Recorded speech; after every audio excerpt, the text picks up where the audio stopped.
अथ सिद्धकुञ्जिकास्तोत्रम्। शिव उवाच शृणु देवी प्रवक्ष्यामि कुञ्जिकास्तोत्रमुत्तमम्। येन मन्त्रप्रभावेण चण्डीजापः शुभो भवेत्। न कवचं नार्गलास्तोत्रं कीलकं न रहस्यकं न सूक्तं नापि ध्यानञ्च नन्यासो न च वार्चनं।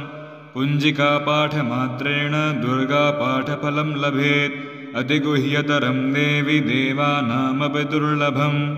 गोपनीयं प्रयत्नेन स्वयोनिरिव पार्वती। मारणं मोहनं वश्यं स्तम्भनोच्चाटनादिकं पाठमात्रेण संसिद्धेत् कुञ्जिकास्तोत्रमुत्तमम्। ॐ ऐं ह्रीं क्लीं चामुण्डायै विच्चे। ॐ ग्लौं हूं क्लीं जूं सः ज्वालय ज्वालय ज्वल ज्वल प्रज्वल प्रज्वल। ऐं ह्रीं क्लीं चामुण्डायै विच्चे। ज्वल हं सं लं क्षं फट् स्वाहा। नमस्ते रुद्ररूपिण्यै नमस्ते मधुमर्दिनि। नमः कैटभहारिण्यै नमस्ते महिषार्दिनि। नमस्ते शुम्भहन्त्रै च निशुम्भासुरघातिनि। जाग्रतं हि महादेवी जपं सिद्धं कुरुष्व मे। ऐंकारी सृष्टिरूपायै ह्रींकारी प्रतिपालिका। क्लींकारी कामरूपिण्यै बीजरूपे नमोऽस्तु ते। चामुण्डा चण्डघाती च यैकारी वरदायिनी। विच्चे चाभयदा नित्यं नमस्ते मन्त्ररूपिणी। धां धीं धूं धुर्जटे पत्नी वां वीं भूं वागधीश्वरी। क्रां क्रीं क्रूं कालिका देवी शां शीं शूं मे शुभं कुरु। हुं हुं हुंकाररूपिण्यै झं झं झं झं भनादिनी। भ्रां ह्रीं भ्रूं भैरवी भद्रे भवान्यै ते नमो नमः। अं कं चं टं तं पं यं शं वीं दूं ऐं वीं हं क्षं। धिजाग्रं त्रोडय त्रोडय दीप्तं कुरु कुरु स्वाहा। पां बीं बूं पार्वती पूर्णा खां खीं खूं खेचरी तथा। सां सीं सूं सप्तशती देव्या मन्त्रसिद्धिं कुरुष्व मे।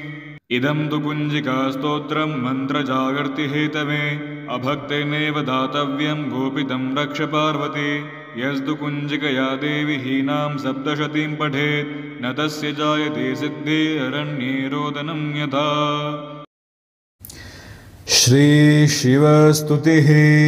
जय शम्भुनाथ दिगम्बरं करुणाकरं जगदीश्वरं भवतारणं भयहारणं करुणाकरं जगदीश्वरं। मृगछाल अङ्गशुशोभितं करमालदण्डविराजितं यमकालपाशविमोचनं करुणाकरं जगदीश्वरं। जय शम्भुनाथ दिगम्बरं करुणाकरं जगदीश्वरं। गलमुण्डमालकपालव्याल तनभस्मशोभितसुन्दरं तव शक्त्यङ्गशुशोभितं करुणाकरं जगदीश्वरं। जय शम्भुनाथ दिगम्बरं करुणाकरं जगदीश्वरं।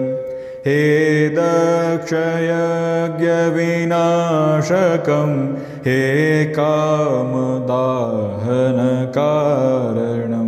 हे गणेशस्कन्दनमस्कृतं करुणाकरं जगदीश्वरं। जय शम्भुनाथ दिगम्बरं करुणाकरं जगदीश्वरं। हे आशुतोष शशाङ्कशेखर चन्द्रमौलिमृत्युञ्जयं तव पादकमल नमाम्यहं करुणाकरं जगदीश्वरं। जय शम्भुनाथ दिगम्बरं करुणाकरं जगदीश्वरम्।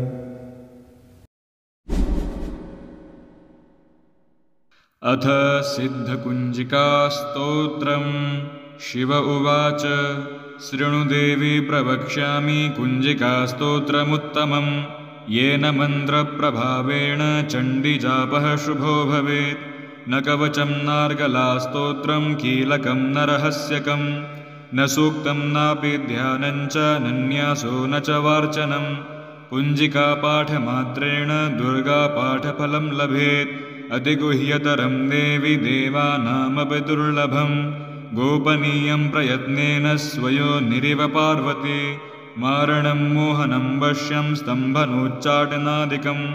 पाठमात्रेण संसिद्धेत् कुञ्जिकास्तोत्रमुत्तमम्। ॐ ऐं ह्रीं क्लीं चामुण्डायै विच्चे। ॐ ग्लौं हूं क्लीं जूं सः ज्वालय ज्वालय ज्वल ज्वल प्रज्वल प्रज्वल। ऐं ह्रीं क्लीं चामुण्डायै विच्चे। ज्वलहं सं लं क्षं फट् स्वाहा। नमस्ते रुद्ररूपिण्यै नमस्ते मधुमर्दिनि। नमः कैटवहारिण्यै नमस्ते महिषार्दिनि। नमस्ते शुम्भहन्त्रै च निशुम्भासुरघातिनि। जाग्रतं हि महादेवी जपं सिद्धं कुरुष्व मे। ऐंकारी सृष्टिरूपायै ह्रींकारी प्रतिपालिका। क्लींकारी कामरूपिण्यै बीजरूपे नमोऽस्तु ते। चामुण्डा चण्डघाती च यैकारी वरदायिनी। विच्चे चाभयदा नित्यं नमस्ते मन्त्ररूपिणी। धां धीं धूं धुर्जटे पत्नी वां वीं भूं वागधीश्वरी। क्रां क्रीं क्रूं कालिका देवी शां शीं शूं मे शुभं कुरु। हुं हुं हुंकाररूपिण्यै झं झं झं झं भनादिनी। भ्रां ह्रीं भ्रूं भैरवी भद्रे भवान्यै ते नमो नमः। अं कं चं टं तं पं यं शं वीं दूं ऐं वीं हं क्षं। धिजाग्रं त्रोडय त्रोडय दीप्तं कुरु कुरु स्वाहा। पां बीं बूं पार्वती पूर्णा खां खीं खूं खेचरी तथा। सां सीं सूं सप्तशती देव्या मन्त्रसिद्धिं कुरुष्व मे। इदं तु कुञ्जिकास्तोत्रं मन्त्रजागर्ति हेतवे। अभक्तेनैव दातव्यं गोपितं रक्ष पार्वती। यस्तु कुञ्जिकया देवी हीनां सप्तशतीं पठेत् न तस्य जायते सिद्धिररण्ये रोदनं यथा। श्रीशिवस्तुतिः।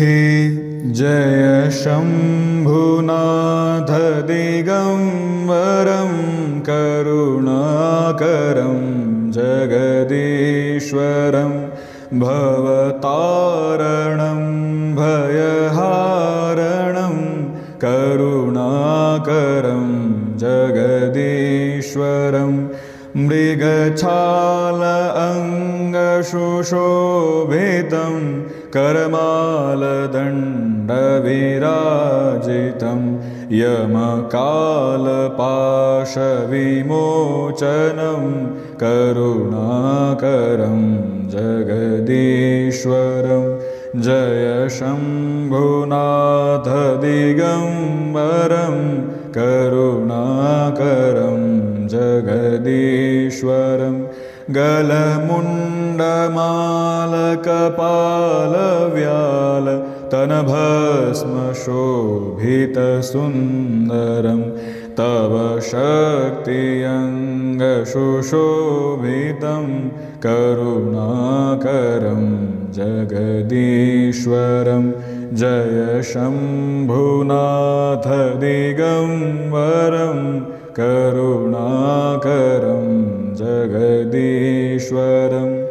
हे दक्षयज्ञविनाशकं हे कामदाहनकारणं। हे गणेशस्कन्दनमस्कृतं करुणाकरं जगदीश्वरं। जय शम्भुनाथ दिगम्बरं करुणाकरं जगदीश्वरं। हे आशुतोष शशाङ्कशेखर चन्द्रमौलिमृत्युञ्जयं तव पादकमल नमाम्यहं करुणाकरं जगदीश्वरं जय शम्भुनाथ दिगम्बरं करुणाकरं जगदीश्वरम्।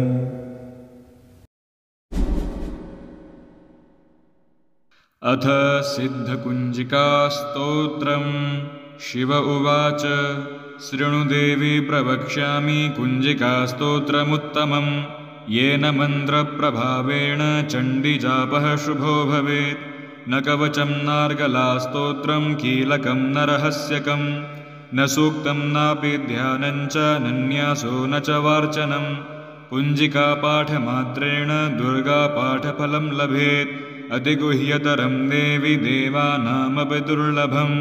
गोपनीयं प्रयत्नेन स्वयोनिरिव पार्वती मारणं मोहनं वश्यं स्तम्भनोच्चाटनादिकं पाठमात्रेण संसिद्धेत् कुञ्जिकास्तोत्रमुत्तमम्।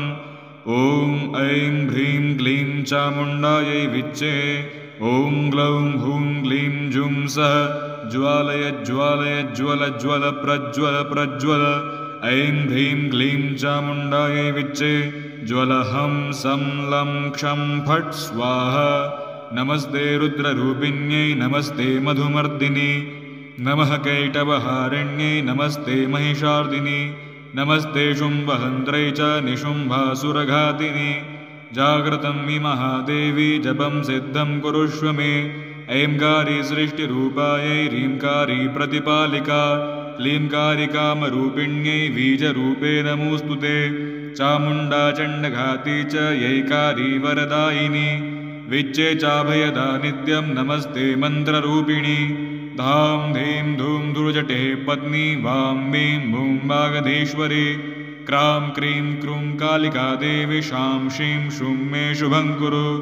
हुं हुं हुंकाररूपिण्यै झं झं झं झं भनादिनी। भ्रां ह्रीं भ्रूं भैरवी भद्रे भवान्यै ते नमो नमः। अं कं चं टं तं पं यं शं वीं दूं ऐं वीं हं क्षं। धिजाग्रं त्रोडय दीप्तं गुरु गुरु स्वाहा। पां बीं बूं पार्वती पूर्णा खां खीं खूं खेचरी तथा सां सीं सूं सप्तशती देव्या मन्त्रसिद्धिं कुरुष्व मे। इदं तु कुञ्जिकास्तोत्रं मन्त्रजागर्ति हेतवे अभक्तेनैव दातव्यं गोपितं रक्ष पार्वती। यस्तु कुञ्जिकया देवी हीनां सप्तशतीं पठेत् न तस्य जायते सिद्धिररण्ये रोदनं यथा। श्री शिवस्तुतिः। जय शम्भुनाथ दिगम्बरं करुणाकरं जगदीश्वरं भवतारणं भयहारणं करुणाकरं जगदीश्वरं। मृगछाल अङ्गशुशोभितं करमालदण्डविराजितं यमकालपाशविमोचनं करुणाकरं जगदीश्वरं। जय शम्भुनाथ दिगम्बरं करुणाकरं जगदीश्वरं। गलमुण्डमालकपालव्याल तनभस्मशोभितसुन्दरं तव शक्त्यङ्गशुशोभितं करुणाकरं जगदीश्वरं। जय शम्भुनाथ दिगम्बरं करुणाकरं जगदीश्वरं। हे दक्षयज्ञविनाशकं हे कामदाहनकारणं हे गणेशस्कन्द नमस्कृतं करुणाकरं जगदीश्वरं जय शम्भुनाथ दिगम्बरं करुणाकरं जगदीश्वरं हे आशुतोष शशाङ्कशेखर चन्द्रमौलिमृत्युञ्जयं तव पादकमल नमाम्यहं करुणाकरं जगदीश्वरं जय शम्भुनाथ दिगम्बरं करुणाकरं जगदीश्वरम्।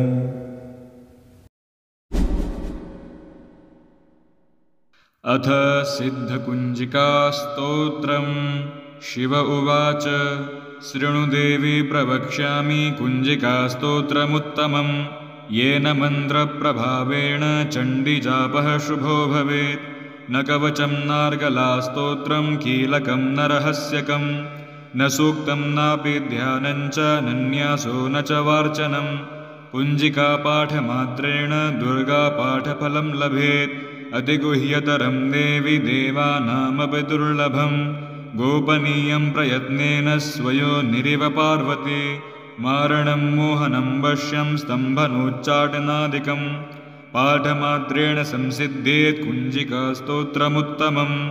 ॐ ऐं ह्रीं क्लीं चामुण्डायै विच्चे ॐ ग्लौं हूं क्लीं जुं सः ज्वालय ज्वालय ज्वल ज्वल प्रज्वल प्रज्वल। ऐं ह्रीं क्लीं चामुण्डायै विच्चे ज्वलहं सं लं क्षं फट् स्वाहा। नमस्ते रुद्ररूपिण्यै नमस्ते मधुमर्दिनि नमः कैटवहारिण्यै नमस्ते महिषार्दिनि नमस्ते शुम्भहन्त्रै च निशुम्भासुरघातिनि। जाग्रतं हि महादेवी जपं सिद्धं कुरुष्व मे। ऐंकारी सृष्टिरूपायै ह्रींकारी प्रतिपालिका क्लींकारी कामरूपिण्यै बीजरूपे नमोऽस्तु ते। चामुण्डा चण्डघाती च यैकारी वरदायिनी विच्चे चाभयदा नित्यं नमस्ते मन्त्ररूपिणी। धां धीं धूं धुर्जटे पत्नी वां वीं भूं वागधीश्वरी क्रां क्रीं क्रूं कालिका देवी शां शीं शूं मे शुभं कुरु। हुं हुं हुंकाररूपिण्यै झं झं झं झं भनादिनी भ्रां ह्रीं भ्रूं भैरवी भद्रे भवान्यै ते नमो नमः। अं कं चं टं तं पं यं शं वीं दूं ऐं वीं हं क्षं धिजाग्रं धिजाग्रं त्रोडय त्रोडय दीप्तं गुरु गुरु स्वाहा। पां बीं बूं पार्वती पूर्णा खां खीं खूं खेचरी तथा सां सीं सूं सप्तशती देव्या मन्त्रसिद्धिं कुरुष्व मे। इदं तु कुञ्जिकास्तोत्रं मन्त्रजागर्ति हेतवे अभक्तेनैव दातव्यं गोपितं रक्ष पार्वती। यस्तु कुञ्जिकया देवी हीनां सप्तशतीं पठेत् न तस्य जायते सिद्धिररण्ये रोदनं यथा। श्रीशिवस्तुतिः। जय शम्भुनाथ दिगम्बरं करुणाकरं जगदीश्वरं भवतारणं भयहारणं करुणाकरं जगदीश्वरं। मृगछाल अङ्गशुशोभितं करमालदण्डविराजितं यमकालपाशविमोचनं करुणाकरं जगदीश्वरं। जय शम्भुनाथ दिगम्बरं करुणाकरं जगदीश्वरं। गलमुण्डमालकपालव्याल तनभस्मशोभितसुन्दरं तव शक्त्यङ्गशुशोभितं करुणाकरं जगदीश्वरं। जय शम्भुनाथ दिगम्बरं करुणाकरं जगदीश्वरं हे दक्षयज्ञविनाशकं हे कामदाहनकारणं हे गणेशस्कन्दनमस्कृतं करुणाकरं जगदीश्वरं जय शम्भुनाथ दिगम्बरं करुणाकरं जगदीश्वरं हे आशुतोष शशाङ्कशेखर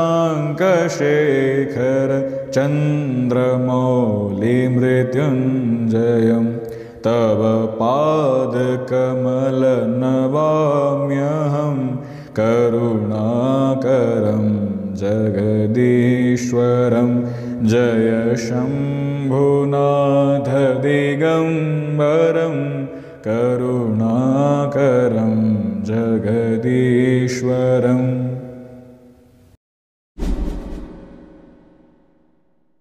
अथ सिद्धकुञ्जिकास्तोत्रम्।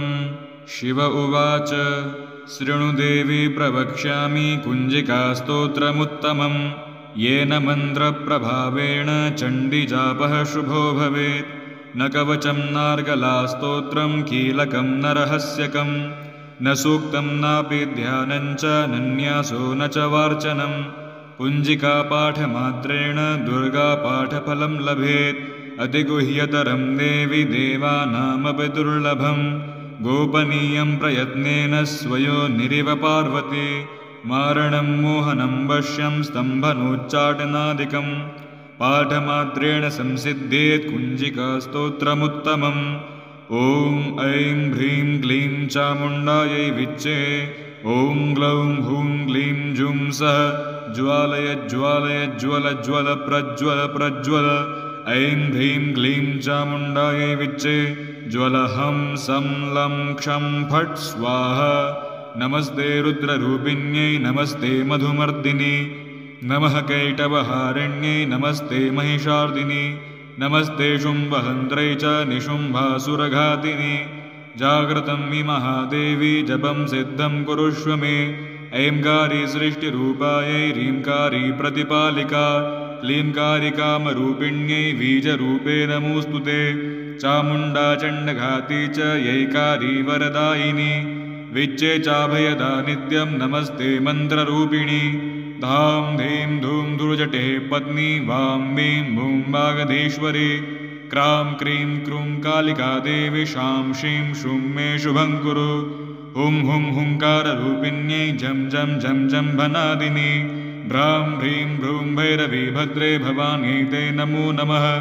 अं कं चं टं तं पं यं शं वीं दूं ऐं वीं हं क्षं धिजाग्रं त्रोडय त्रोडय दीप्तं कुरु कुरु स्वाहा। पां बीं बूं पार्वती पूर्णा खां खीं खूं खेचरी तथा सां सीं सूं सप्तशती देव्या मन्त्रसिद्धिं कुरुष्व मे। इदं तु कुञ्जिकास्तोत्रं मन्त्रजागर्ति हेतवे अभक्तेनैव दातव्यं गोपितं रक्ष पार्वती। यस्तु कुञ्जिकया देवी हीनां सप्तशतीं पठेत् न तस्य जायते सिद्धिररण्ये रोदनं यथा। श्रीशिवस्तुतिः। जय शम्भुनाथ दिगम्बरं करुणाकरं जगदीश्वरं भवतारणं भयहारणं करुणाकरं जगदीश्वरं मृगछाल अङ्गशुशोभितं करमालदण्डविराजितं यमकालपाशविमोचनं करुणाकरं जगदीश्वरं जय शम्भुनाथ दिगम्बरं करुणाकरं जगदीश्वरं गलमुण्डमालकपालव्याल तनभस्मशोभितसुन्दरं तव शक्तियङ्गशुशोभितं करुणाकरं जगदीश्वरं जय शम्भुनाथ दिगम्बरं करुणाकरं जगदीश्वरं हे दक्षयज्ञविनाशकं हे कामदाहनकारणं हे गणेशस्कन्दनमस्कृतं करुणाकरं जगदीश्वरं जय शम्भुनाथ दिगम्बरं करुणाकरं जगदीश्वरं हे आशुतोष शशाङ्कशेखर चन्द्रमौलिमृत्युञ्जयं तव पादकमलनवाम्यहं करुणाकरं जगदीश्वरं जय शम्भुनाथ दिगम्बरं करुणाकरं जगदीश्वरम्।